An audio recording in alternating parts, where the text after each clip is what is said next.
Judy was boring. Hello. Then Judy discovered ChumbaCasino.com. It's my little escape. Now Judy's the life of the party. Oh, baby, mama's bringing home the bacon. Whoa, take it easy, Judy. The Chumba life is for everybody. So go to ChumbaCasino.com and play over 100 casino-style games. Join today and play for free for your chance to redeem some serious prizes. ChumbaCasino.com. No purchase necessary. Void where prohibited by law. 18 plus terms and conditions apply. See website for details.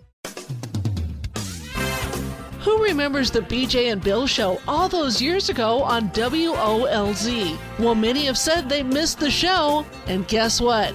They're back. Welcome to the BJ and Bill podcast. And welcome to the BJ and Bill podcast number 14, which, well, in my household has a very, I don't know if it's I would say special, but a very special meaning.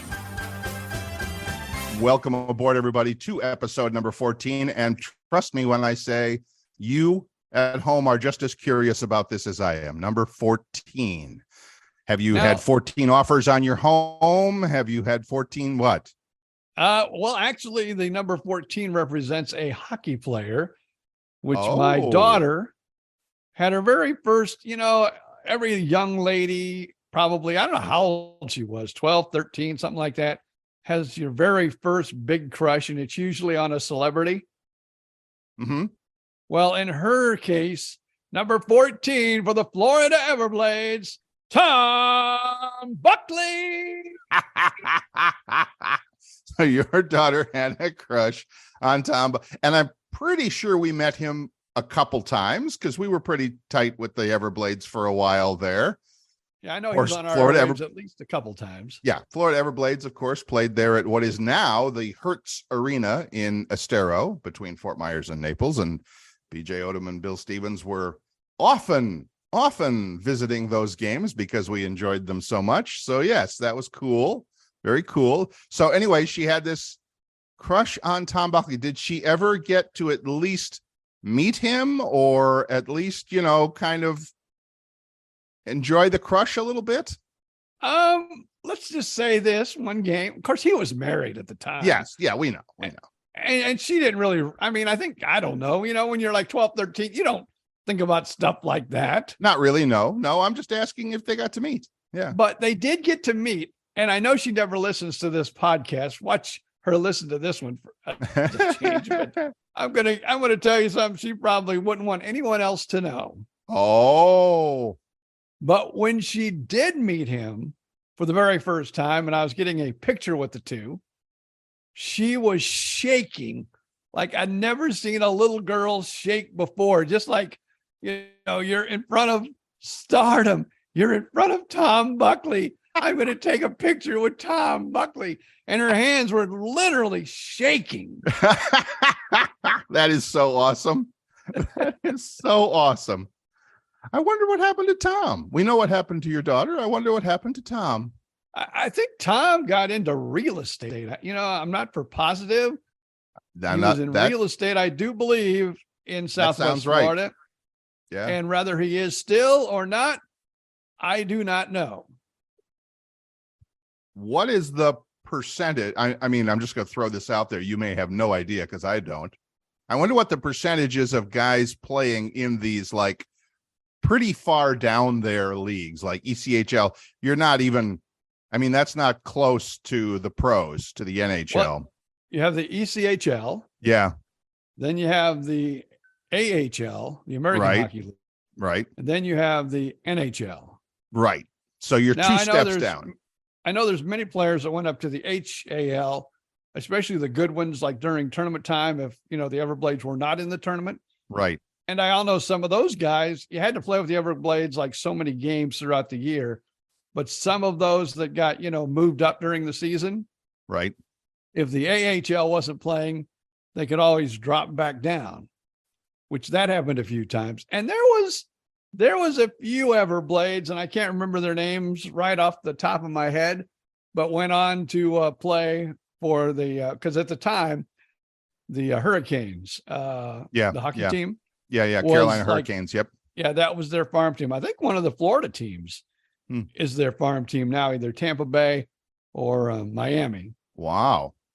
So yeah, but what I was thinking is, I wonder how many guys from, like an ECHL level playing, have gotten on to the NHL. Probably not many. Not many. No, usually I would say, I was a big fan of the Everblades probably for like 7 or 8 years. Yep. And during my tenure of being an Everblades super fan, I'm still a fan of the Everblades. Like we have a team here in Orlando, and I will go to those games once in a while when they're playing the Everblades and still root for the Everblades. And probably people want to kill me in the stands because I'm usually wearing an Everblades jersey. Wow. But nonetheless, I think since like within the 8 years that I was really into the Everblades and knew kind of the ins and out of the organization, I think maybe 2 or 3 players went up. Yeah, that probably that was not it. that many. I mean, I knew quite a bit that went up to the AHL. Right. I think it was only like 2 or 3 that went up. And I think one time, one of our favorite guys, but I'm not for sure on this, I think Rob Zepp may have been called up like during a tournament. And maybe that was the AHL, but he was called up for a few games and then, of course, brought back down. Yeah. Now, on the other side of that, of course, we also had minor league baseball in Fort Myers and Port Charlotte, and all. Now there's even more minor league baseball. They've added more teams down there.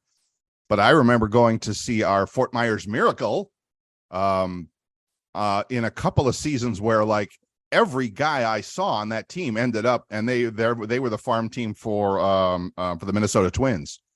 And I remember so many guys that were with the Miracle who played for the Minnesota Twins. It was impressive. It was really fun to watch. But anyway, we're getting off on a sports tangent there, but it's all good. It's all great. So, and now this weekend, of course, I was mentioning before we started recording, of course, was a football college championship weekend for you college football fans out there.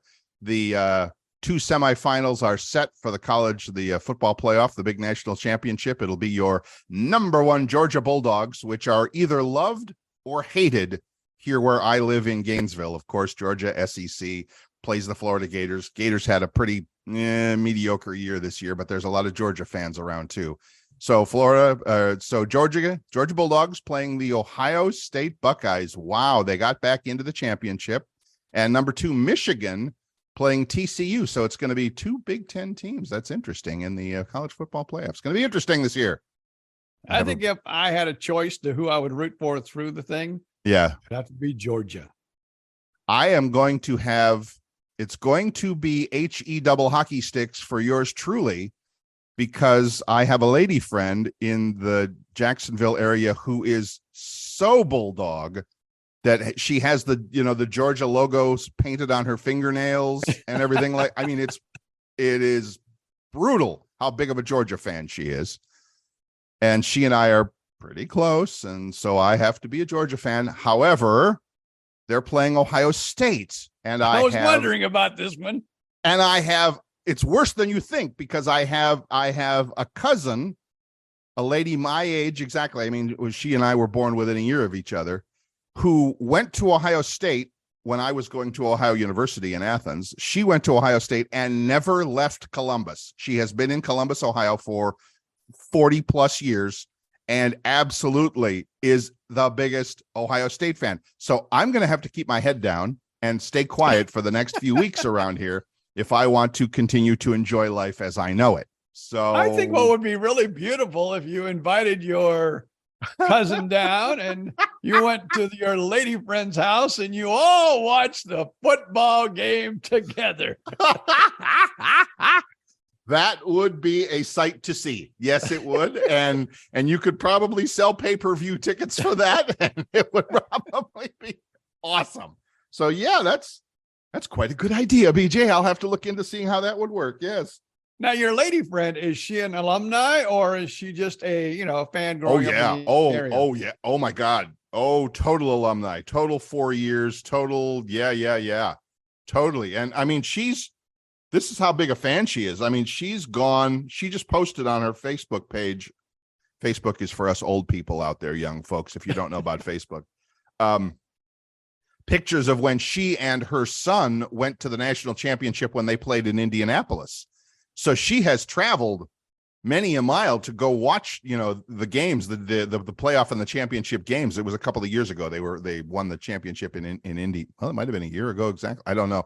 I don't know my Georgia football history, so I could get in trouble for this. So I'll have to say that she's traveled many a mile to go see Georgia football games, and as an alumni, and all of that. It's really, really bad, really bad. So the only person I know who's an alumni of a school. What's that? Seems to show up all the time for football games and is really into their school from being alumni. Is our friend Ted Fitzgeorge. Yes, Gator. And there was one game this year when I forget who they were playing, Auburn, I think, here in Gainesville, and he texted me, and we tried to get together before the game, but he was at some tailgate party somewhere in some impossible to reach area, and I made the mistake of driving downtown. The university is butts up against the downtown area in Gainesville here, and forget it. It's just wall to wall people and parking for miles. And so next time I told him, you call me when you're going to be in town for a game. Of course, this will be next year if I'm still around, and I will ride my bike downtown or try and get an Uber or something like that, because there's just you can drive downtown and the traffic's not ridiculous, but forget about parking, forget it. Everybody with a front yard within 2 miles of the campus is charging $25 and making a nice little profit, renting out their front yard for parking spaces. Now, are you an Uber person, a Lyft person? I mean, do you use those services? I have used Uber a few times, but not a lot. Not a lot. No, I mean, I had to go to the last time I traveled, I went to some network marketing convention in Las Vegas and Ubered from the airport to the hotel and back and around town a little bit. And it's good. It's cool. You just open up the app on the phone, push the button, bang, the driver shows up. So, but I just I don't have a use for it that much. I've Ubered a few times, but not that many. No, not really. Now, do you use any of their like Uber Eats? Do you have food delivered? Once in a blue, like I said, I kind of went through a period where I use the food delivery people quite often. Right. And now I've just, if we're going to go out, we just go out. Yeah. Yeah. I like going out, and if I'm going to pick something up to have it delivered, quote unquote, I'll do it myself. I mean, I did it last night. I was watching the games, the football games, and it's like, do I want to cook anything? I don't really feel like cooking anything. Literally, my favorite little Chinese takeout is it's easy to walk, but I thought, well, I don't want to walk with food and let it get cold. I took my bike out and I rode my bike over to my Chinese takeout and I rode my bike back. So that's my excuse that I actually got some exercise. That's what I'm telling them. That's my story, and I'm sticking to it. I got exercise, so I can eat out tonight. It's okay. I don't know. So yes. Yeah, but the only thing I have delivered anymore is, and that is like once in a blue moon, is pizza. Yeah. Yeah. Like if you're way too tired to go, yeah, just call the Domino's guy or the Papa John's guy. If I'm going to, and again, here's how blessed I am. I think I'm blessed. Of course, sometimes it's too good of a blessing. It's one of those blessings that becomes a curse. There's a Domino's pizza that's in my apartment complex. I mean, one of the buildings on the other side of the apartment complex has storefronts at the bottom. So it's pretty smart. They have apartments above and storefronts below, and one of them is a Domino's. And it's like, oh my God, you could have just, how close does temptation need to be for me? It's like, oh, I could walk there. And I have walked there and walked back, and it's no, oh man. So I have to be very careful. I have to ride herd on myself with that a lot. Domino's, it's right there. It's right there. Nope. No, got to be careful. Now, my wife, like usually if I was on the road or like I'm doing something where I'm out of town and the wife isn't with me, right? It's Domino's or Papa John's. Right. If she's with me, it'll happen maybe once in a blue moon, but she's not one of the quickie pizza place bands. I'll just say I'll just, in her words, this isn't pizza. Well, I mean, she's kind of right. I mean, it's not the best. It absolutely tastes good and fills the spot when you need to, hit the spot with something. But yeah, do you have a good pizza place nearby? Because I got that too. Oh, we've got one downtown Winter Haven. If you are ever in Winter Haven, my friends, go to Bistro Pizza. They are right downtown. They're actually attached to an Italian restaurant, but they have like their own little seating place for the pizza place. Right. And then the, Italian place next door. To me, because I'm a tightwad, it's a little pricey on that side. Yeah. But you go to the pizza shop and, it's not that pricey. And I would say, now my wife loves their pizza too. And I would say about once a week, we end up at Bistro Pizza. Once a week. Wow. And about once a week, we show up to Southern Ox Barbecue.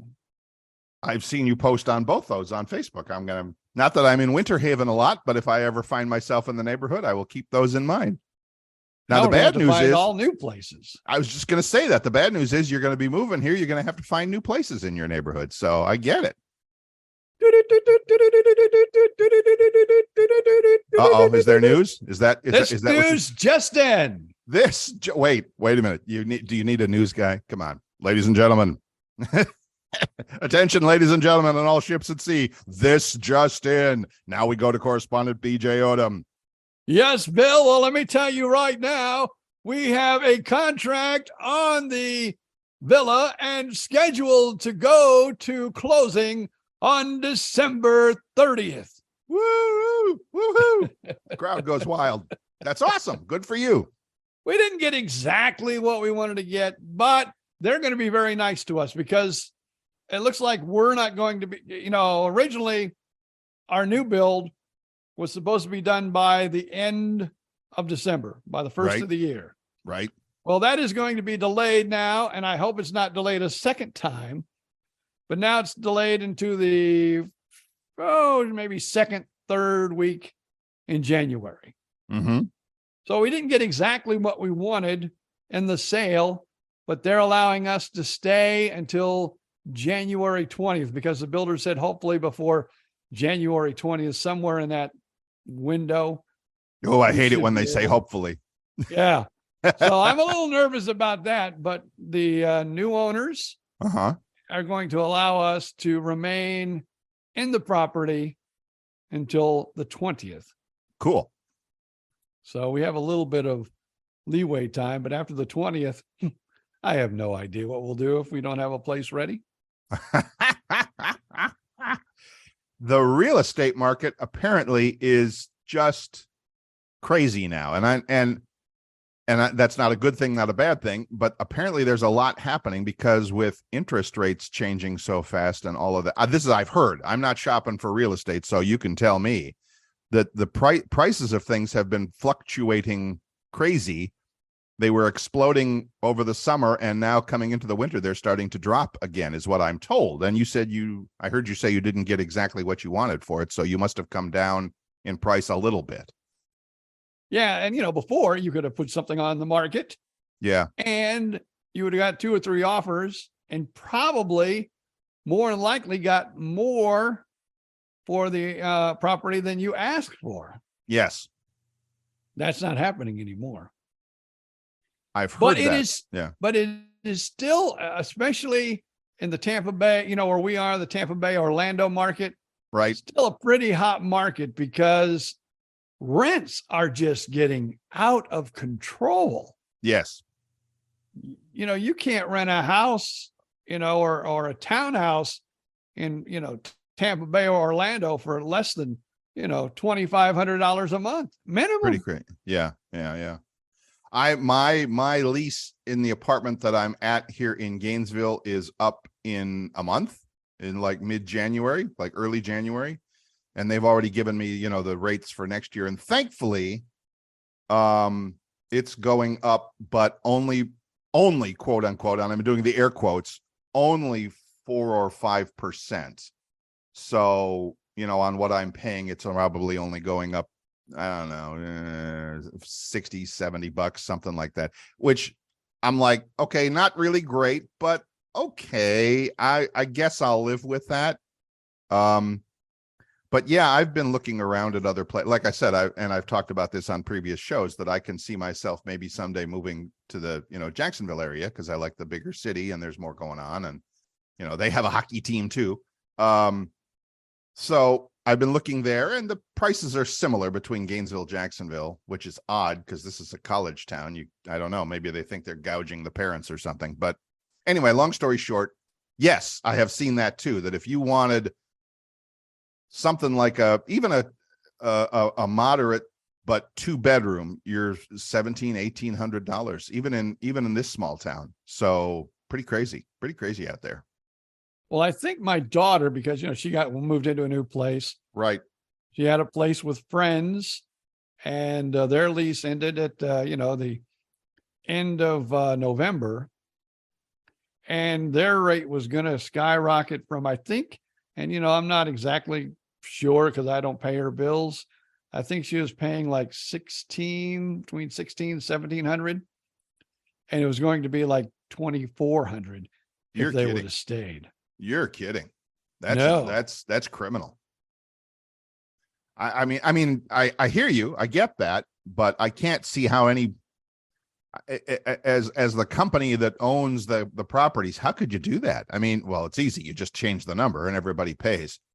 But I mean, there's going to be now you're encouraging people to shop around, and maybe there's just not, like you said, maybe there just isn't anything in the area where she lives, or maybe it's just so many people moving into that area that it's like there's not enough housing for the people that want to live there, which is always why prices change, right? Supply and demand. Well, I think the biggest problem, that seems ridiculous. What's that? The biggest problem in this area, not where we are in Winter Haven, but where we're going to move, right? Up in the Four Corners area. Right. The big problem there is you have and what's sad, most of them do not make that much money. Right. But they have so many, like Disney, SeaWorld, Universal people, that work at the parks. The young people.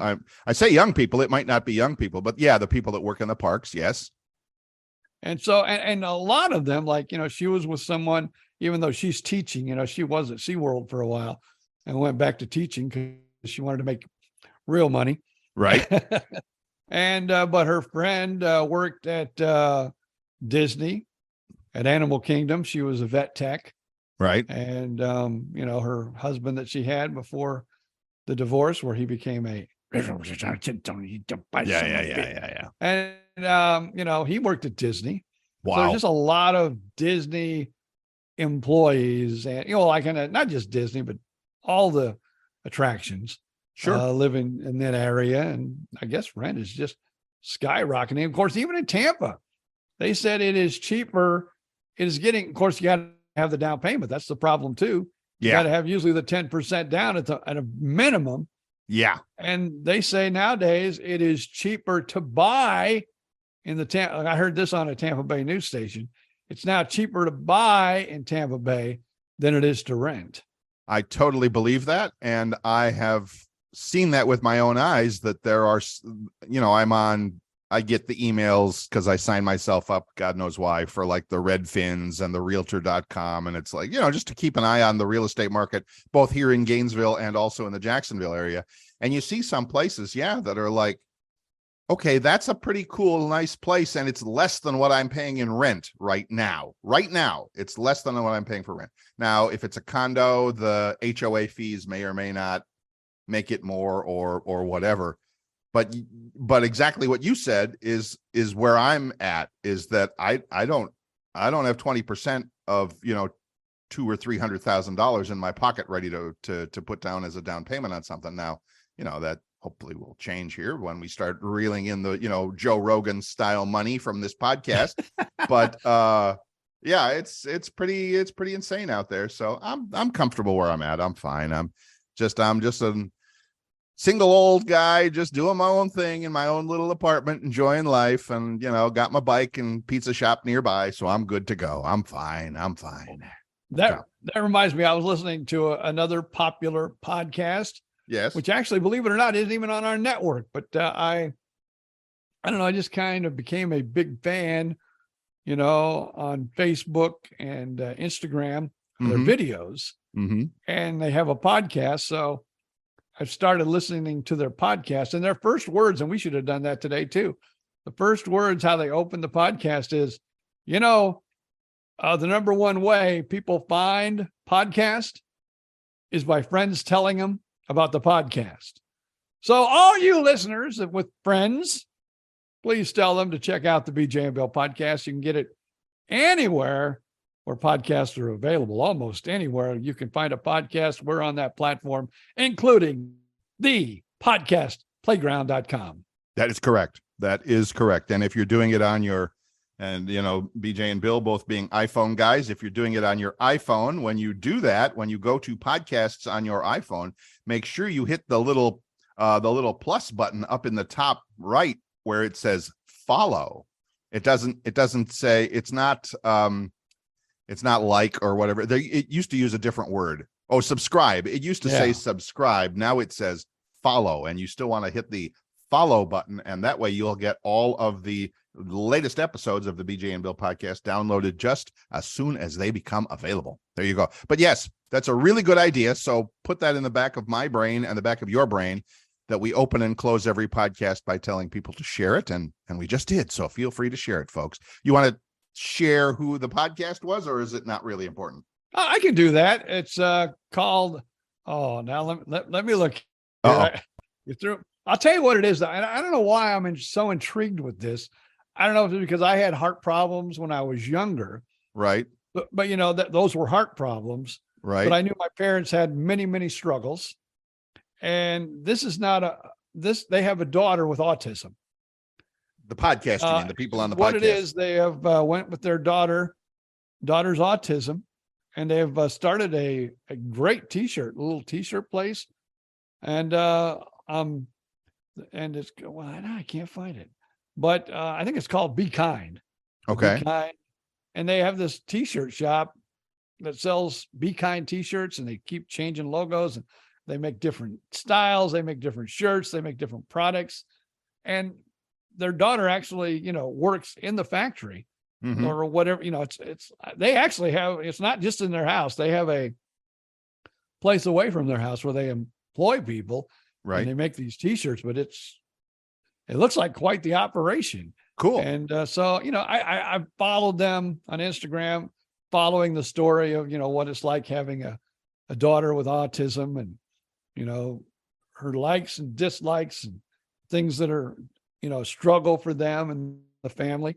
It's just, It's just they've become real interesting to me. And so when they said they had a podcast, I said, I got to take a listen to this. So there are, not to toot our own horn here, because we're pretty new to it, only 14 episodes. We're coming, we're growing along here, but there are so many good podcasts out there. So many, and so many good opportunities. Whatever you love, whatever you are interested in, whatever, like BJ's following this one, and, history, science, politics, crazy, quirky stuff. There's a podcast for it out there. It's like they used to say there's an app for that. Now you can say there's a podcast for that. And, people talking about, and I'll admit, I've gone down a couple of the rabbit hole ones. I'm not going to say politics, but I will say like that kind of thing, that kind of thinking of talking about current events and politics and all that. And the highest level guests, the biggest name, people who know stuff, not just people shooting their mouth off, people who were actually there and were, as the fancy saying goes, they were in the room. They were in the room when it happened. Isn't that us? We were in a room. We did a radio show. Yes, we were in the room a lot of times, and they locked the door behind us too. So, and when they kicked us out, they locked the door again. Damn it! That's right. Don't let the door hit you on the butt on the way out. Thank you for coming, everybody. Yeah, I hear you. So anyway, tell them how to find us, and we'll take a little break there, Mr. We can do that. If you go to podcasts or any of your other podcasts, any place else you get your podcasts, or online for that matter, feel free to find us. And the easiest thing to do is just our keyword. How's that for fancy? Our keyword is BJ and Bill Podcast. I know, right?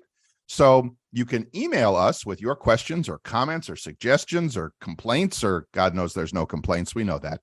But you can email us, BJ and Bill Podcast. And I always say, remember, you're spelling out the and. So BJ and Bill Podcast at gmail.com. Or if you're on Facebook, you can find us just by doing a search for BJ and Bill Podcast. And that's where you would share it with all your friends to say, these guys are kind of like crazy, stupid nuts, but they're fun to listen to. So give it a shot, right? Yeah, you can do that with your Google too. You can Google BJ and Bill Podcast, and then you'll be able to find us, at quite a few places. Right. On our mothership there on thepodcastplayground.com. That's right. We're there too with a whole bunch of other good podcasts. So there you go. Yeah. We should check. All right. Have we been given a position of prominence on that page? We really need to talk to the boss there. I think you have every once in a while at the top. They have, like, if you go to the website, or there's a little, what do you call that? Because you're Mr. Computer guy. A banner across the top. Yeah, a banner that right changes every scrolling banner. Yes, I know there are times that we show up on that banner. Okay, I mean, come on, you got some pull with the boss there. So I hear, but you never know. All right.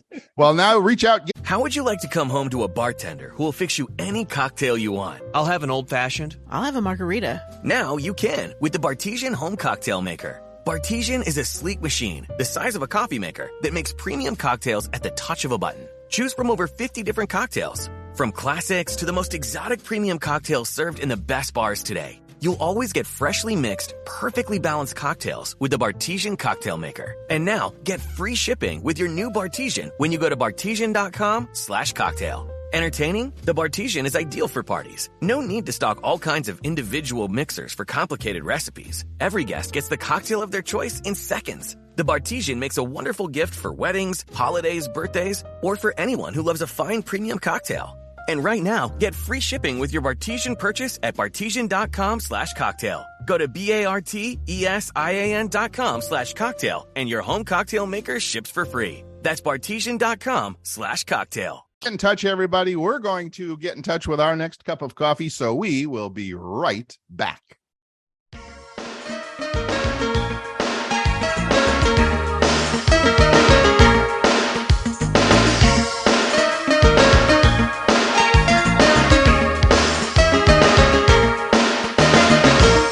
And welcome back. I'm Bill Stevens. That's BJ Odom over there. This is the BJ and Bill Podcast. And as we were saying just before the break there, you can always reach out to us at BJ and Bill Podcast at gmail.com, or just do a search for us on Facebook with BJ and Bill Podcast, or anywhere else you get your podcasts. Remember to follow. And most importantly, as BJ said before, remember to share it with your friends for no other reason other than they will thank you for. Will they? You find 10 friends to listen, and then each one of those find 10 friends to listen. By the end, we're selling Amway. I was just thinking that. You're selling. It's network marketing all over again. But it's true, actually. In the case of podcasts, it's very true. That's right. So please feel free to share it with your friends. They'll thank you for it. Now, were you ever involved in any of those? Oh, God, yes. Oh, gosh, yes. In fact, earlier in the program, we were talking about when I went to Las Vegas that time. That was for a network marketing convention. So yeah, I've been, and I'm holding up something to the camera here that I still have. I still have around my apartment several little bottles of essential oils that my wife was with that too for a while. Yes. And there's a couple of there's two companies that I know of that are super big into that. And my lady partner from years ago, she and I went to Salt Lake City a couple of times for their national conventions. And then I went to, and then over the years I got out of that. I still buy their products, by the way. So that's always a good sign. Still buy their products. And then years later, I was in another company that did, they started off being selling CBD oil, which is really super interesting. And really, I mean, it's good stuff. I'm not hawking it because I'm not selling it anymore. It doesn't matter. But I mean, CBD oil is it's a good product. It has a lot of good health benefits and sure helped me sleep really well. So anyway. Well, I should have been a very healthy teenager. You, because of the CBD that you were doing. Yes, I'm sure you were. I was doing it. I was doing it all the time. Yeah, but yours wasn't coming out of a bottle. I'm guessing No, yours mine came was out of coming out of either a pipe or some a other Ziploc bag. device. A Ziploc bag stuffed with something that looked like old grass clippings. I'm guessing. Yes, but now children, do not do that. It's not good for you. But it sure was good back then. Well, I mean, we can argue the good, bad, but I mean, the fact is it's becoming pretty much legal almost anywhere you go nowadays, isn't it? I mean, And I guess you have to go, is, you got to go through the stores and you got to have your license, not license, you got to have a prescription or something like that. I know people that have done that though. Absolutely. Well, my opinion is that it should be legalized. Right. And I hate to talk about this story, but You hate to, but you will anyway. But I will. I'm old now. What's going to happen to me? Is a Please cop tell going us, to come? Mr. Odom. Is a cop's going to come pick me up? I don't think so. Is anything? Is it going to kill me now? I'm close enough to death. I don't care. Yeah. But Okay. But one time, and this is what kind of got me away, believe it or not, kind of steered me away from smoking the wacky weed. Okay. Again, a little bit out of high school, in rock and roll bands. I was at a party. Of course. And they were passing one of those funny looking cigarettes around. Yes. And I took a couple hits. Yes. And before I knew it, I saw the clock going backwards. I was in a corner just saying, I just want to come down. I just want to come down. I just want to come down.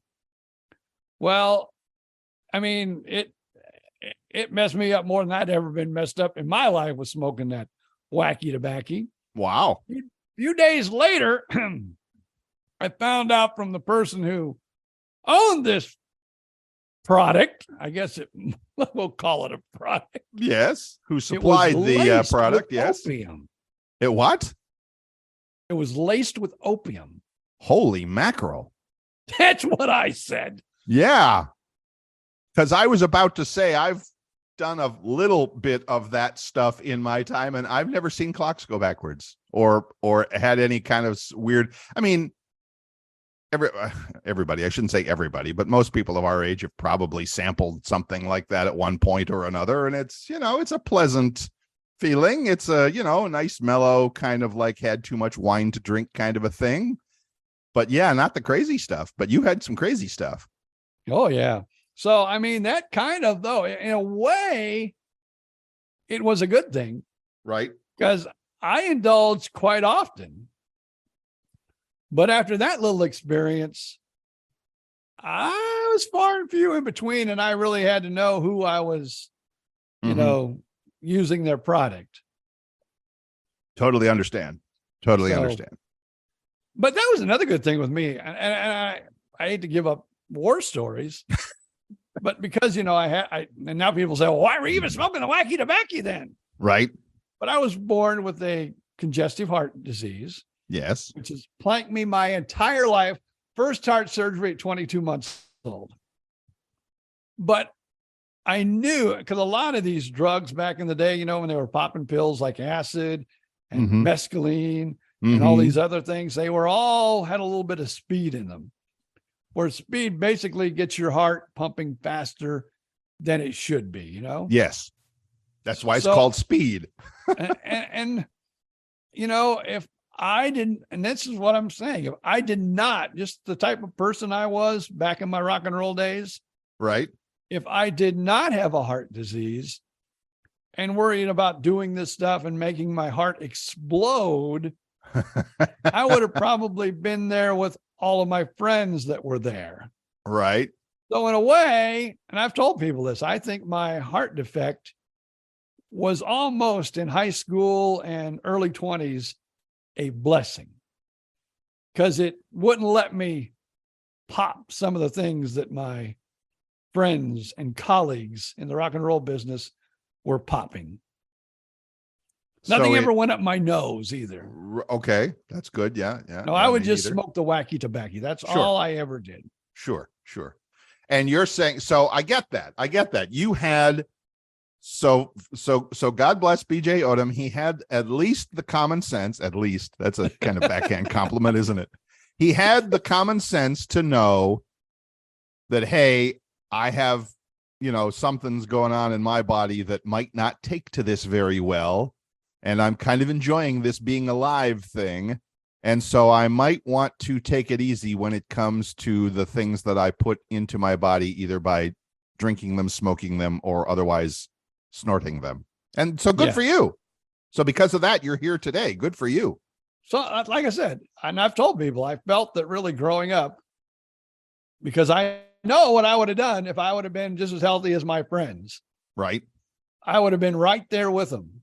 Mm-hmm. So I say, even though the heart disease has really screwed up my life, if I say so, and screwed up yours, you lost a job, damn it. That's all right. Nobody got hurt with mine, so I hear you. But thank you. I appreciate the compassion. Thank you.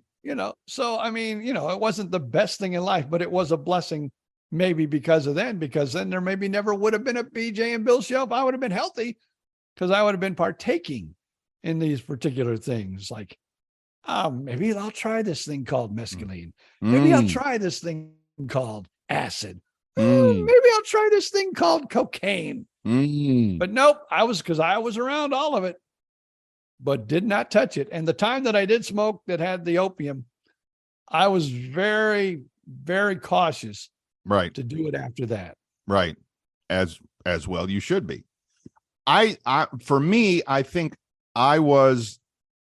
I'm going to say blessed. I think I was blessed in that I didn't have a lot of that in my environment. Now, maybe I don't know, maybe it was a different town. I was going to say time. It wasn't a different time. You and I are the same age. So, but the town I grew up in, I either wasn't available or I wasn't in those, because I was never in a rock and roll band when I was a kid. I mean, I'm going to come right out and say it. I was pretty damn straight and narrow when I was a child. I mean, I played a lot of tennis and played a lot of football, and was the editor of the student high school newspaper. And yes, that's how I got into journalism, folks. Editor of the high school newspaper and blah, blah, blah, all that stuff.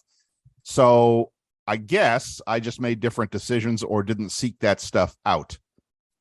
So it came to me and I ran in the circles. Yeah.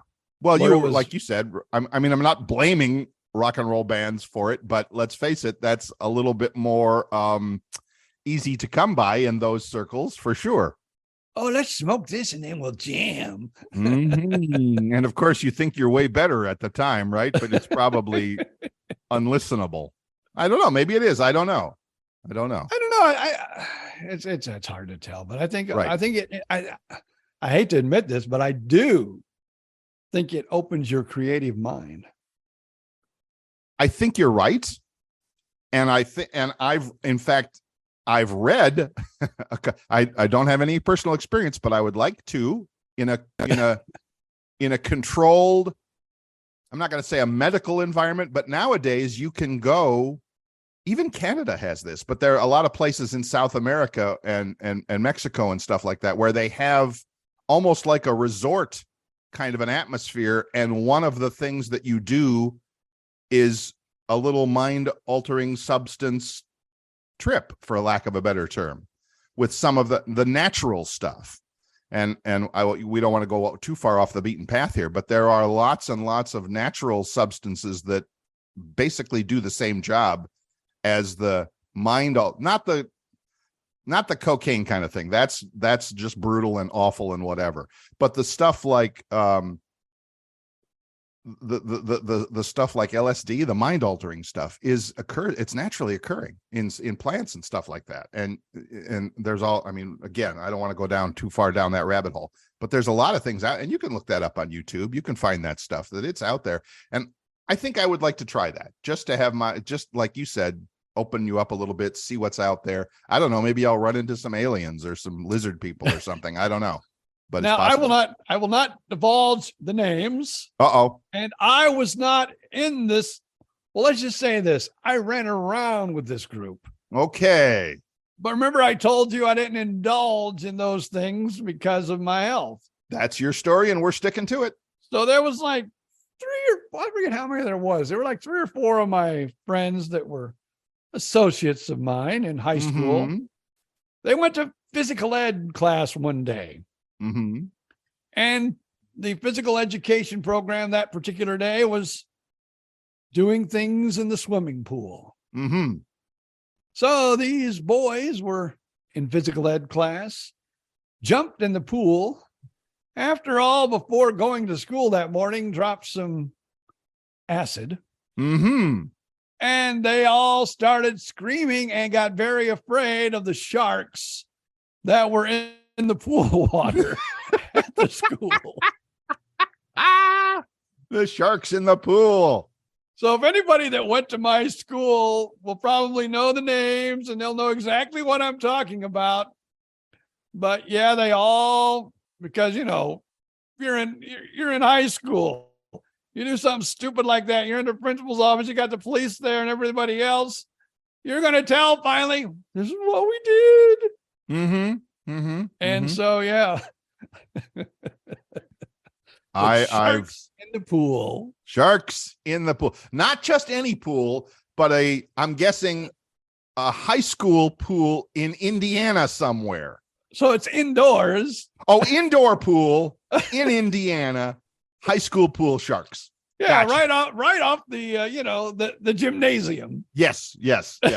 They built a pool at my high school like 2 years after I left. I was so cheesed off because I love swimming. That's like my thing.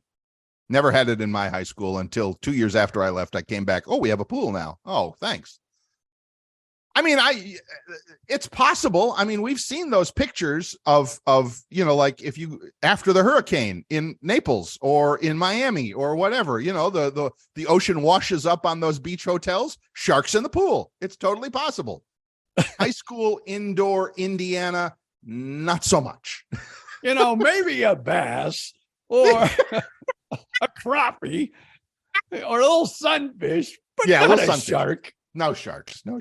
No, they don't like the chlorinated water anyway. So that's hilarious. So you're here to tell us that you are aware of those experiences, but actually never participated in those experiences. And I will even admit, some of them were my friends. Okay, that's fine. I think I've told this story before, and if I have, feel free to stop me. But when I was in high school, actually, it was like the summer before I went to college. So it was that 3 or 4 months in there when you out of graduate and then waiting for college, that I worked at a gas station that had both full serve and back in the day when they were still full serve gas stations, and also do it yourself, self-serve gas stations right on the busiest corner in my little town, which I shouldn't say little, west side suburb of Cleveland.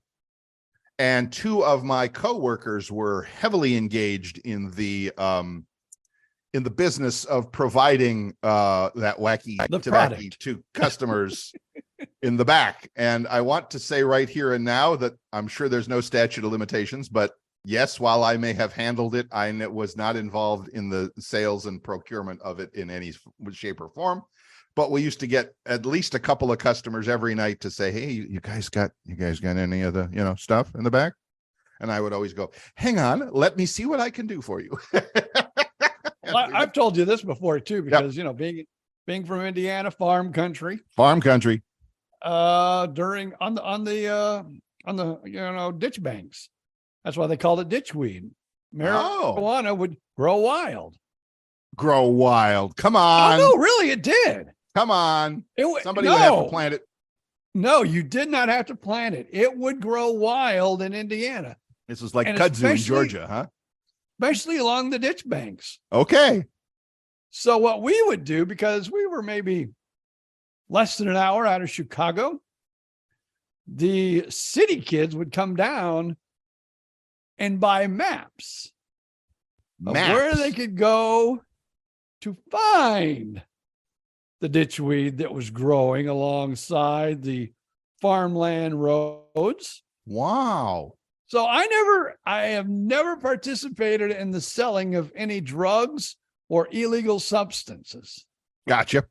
And a map is not No. illegal substance. Wow.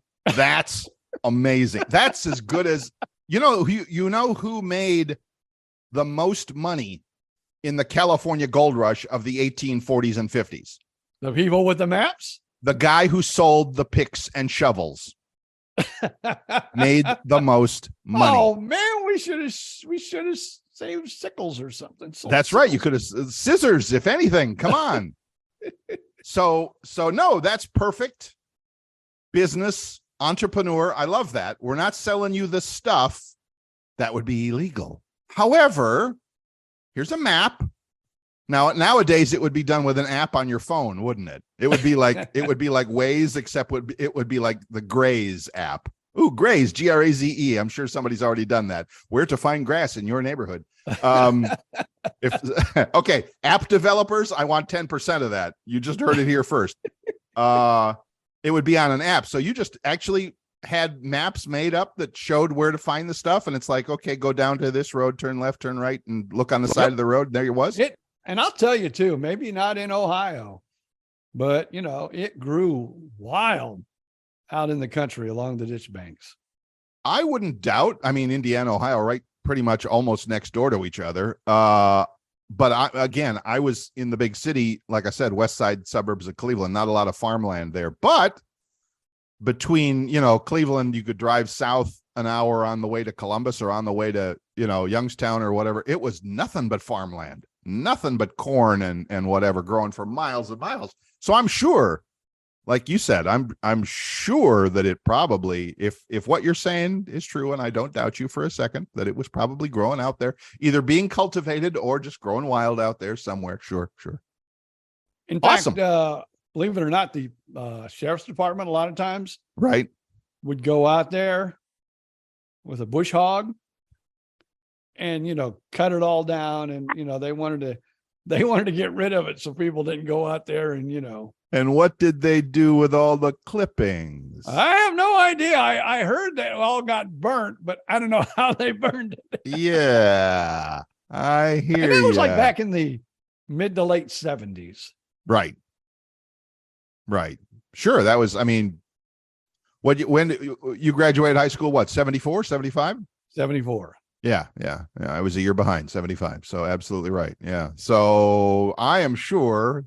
Now, see, you would think if it were me and I was the sheriff's department in some local town where there was, this illegal substance just growing like weeds, so to speak, along the side of the road, you might want to use maybe like, I don't know, weed killer on it or something like that to prevent it from coming back.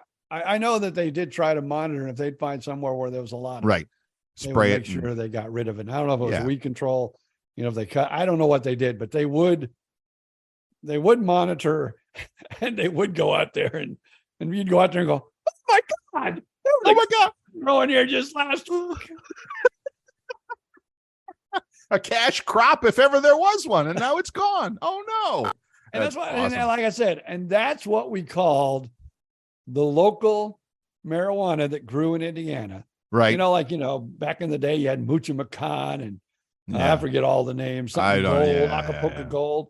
Yeah. Ours, we just called it ditchweed. And did people know what that meant, or was that just something? Oh yeah. I don't know of all ages or maybe children that were in our class that, were the editor of the paper, the high school paper. Maybe they didn't know about ditchweed, but I would say over 50% of the population of the school I went to, they knew. And not all. Now let's say I'm going to go as high as 90%, but I'm not saying 90% indulged. Right. But 90% knew that along the ditch banks of Indiana that ditchweed was grown. Was a thing. Wow. I think my life would have been substantially different if I'd have lived in your neighborhood.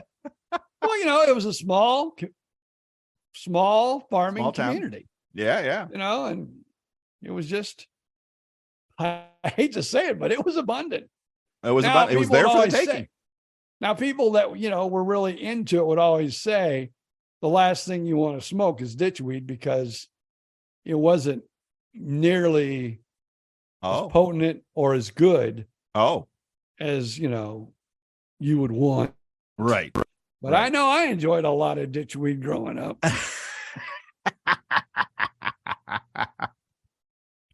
That's amazing. That's not amazing. That's life in rural America, I guess. I don't know. I missed out on that. And I think I'm okay with missing out on it. That's fine. Now, I have a nephew back in my hometown. Right. I'd be curious because I know, well, no, he's not my nephew. He's someone totally different that I have no idea who he is. Mm-hmm. But you've heard of this guy. Yeah, I've heard of this guy. I need to ask him because he would know. Right. Is there still ditchweed around or did anybody even, use ditchweed at all? We could put that out as a question to our listeners. If you are in that area or anywhere for that matter, that farm type country, Indiana, Illinois, Ohio. There was some in Illinois too, I know. All through that. I mean, heck, it's farm. If you start in Columbus and go west, it's pretty much farm country until you get to Denver.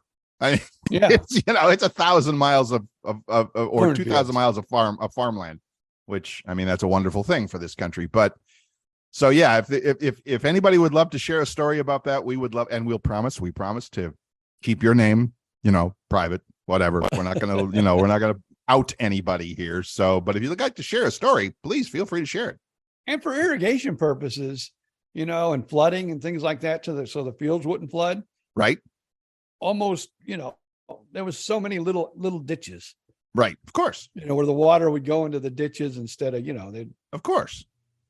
They'd even put tile in the farmland so it would, soak down quicker and go out to the ditches. Oh, I see. Yeah. Well, shows what I know about farming, which is exactly zero. So I get it. That's cool. That's because if you get a big rain, the last thing you'd want to do is flood out your field. Flood out the farmland. But it would flood out where the ditchweed would grow, and apparently it was like a rice paddy there. I guess it liked all that water. Reminder to self: water the house plants. Now that you mentioned that, I just have to water the plants. Okay, great. So yeah, because Bill, we need to get some young stories from Bill next week. We could do that. We could, but I'll be honest with you. I don't think I had nearly the excitement in my younger days that you did. I'm pretty sure. Never in a rock and roll band, never, the health challenges. That's not a good story or a bad story, but that's what I've told you this before, and I'm going to say it again right here in front of all of our millions of listeners, is that you have a book waiting to be written about you somewhere, and you need to get working on that. That's all I'm saying. I'll tell you what, Bill Stevens. Yes. I am not a writer. But I think I know someone who is. Oh, God, I hear this coming. Yes. I'll give you 50% of the rights if you write the book.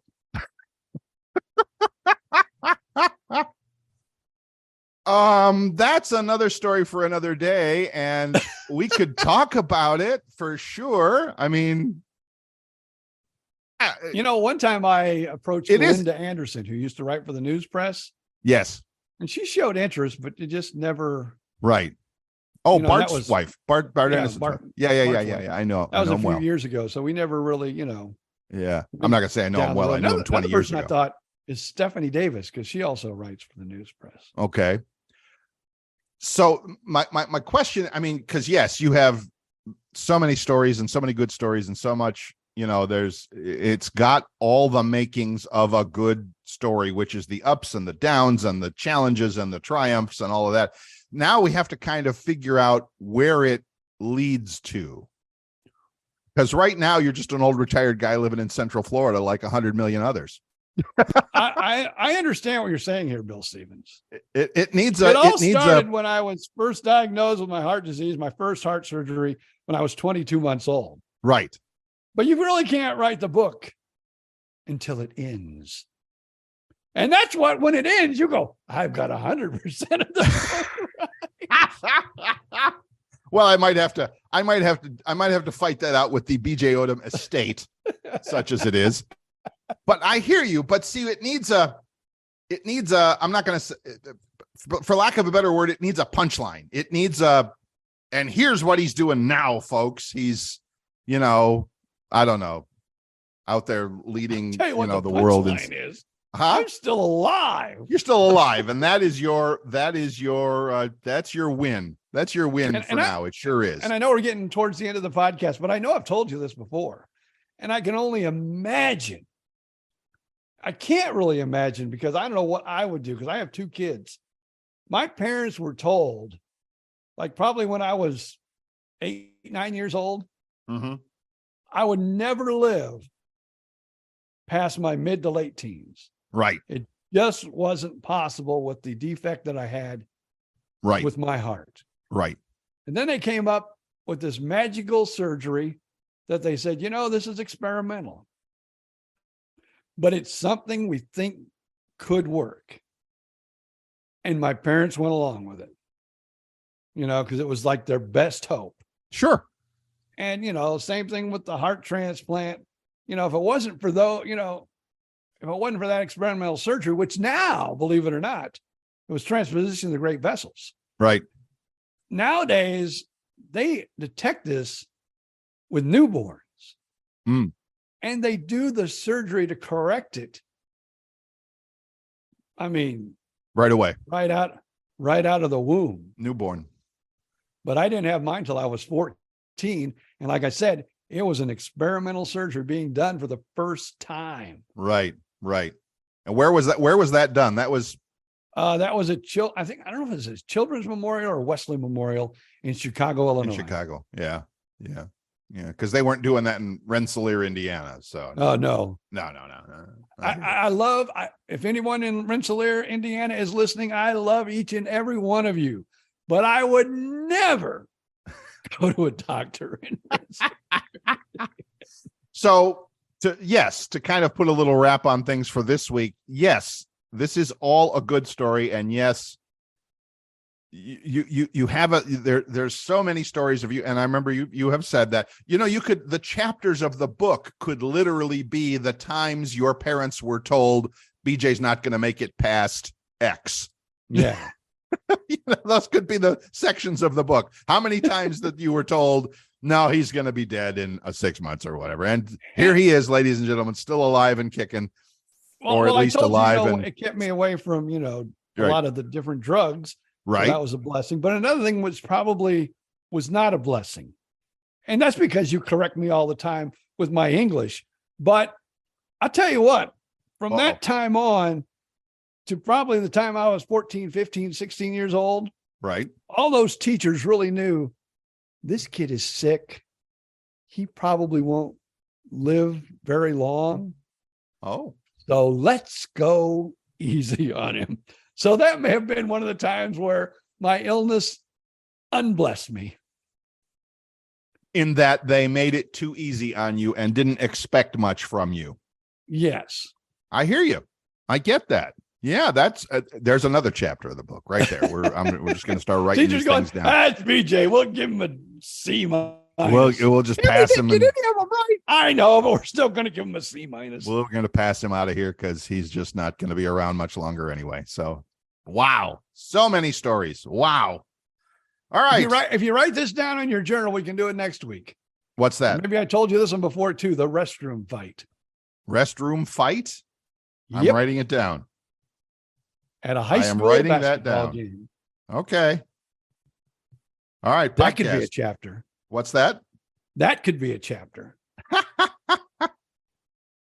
We're going to start collecting them. That's all there is to it. I am going to start collecting them as I hear them. But for now, We're going to wrap up for this week. That's awesome. That's awesome. As always, remember, if you'd like to get in touch, we would love to hear from you too. Whatever stories, it doesn't matter. You don't have, it doesn't have to be about wacky tobacco or heart problems or whatever. You can just write us. We just want to hear from you. We want to hear from you, hear how things are going in your world, and share, your stories too, because we love you all. We appreciate you listening. BJ and Bill podcast at gmail.com and the Facebook page, BJ and Bill podcast. And you can find us there. And I have seen some comments there and some thumbs up and all that. And we appreciate it. Keep them coming. That's awesome. Right? Yep. And tell people about it. Just, right. Again, your job, people that are listening, go out and tell 10 people. That's it. That's your job. We're going to ask you. We're going to ask you to check in with us next week. We'll report back to us and make sure that you have told 10 people. But that's going to do it for this week. So go out, tell 10 people, and until next week, we'll have another great show for you. But now it's just time for BJ to say, "See ya."